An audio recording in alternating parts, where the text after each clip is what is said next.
umajam nun.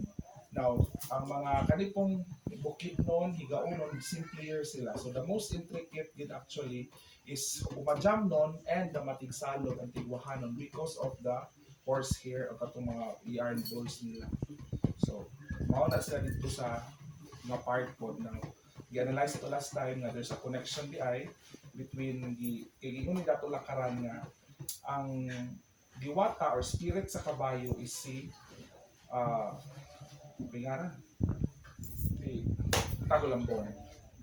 Now, ang pagsulod po sa or pagbutang po sa pagkadato is Panagulambong, in which i-explain nila siya nga ang rason di ana kuno is kung ikaw di ay makaguyod na ka no, makaguyod na ka sa kwarto, di na kayo mong dato sa ilang community di ay kay meaning makasulbad ka sa problema.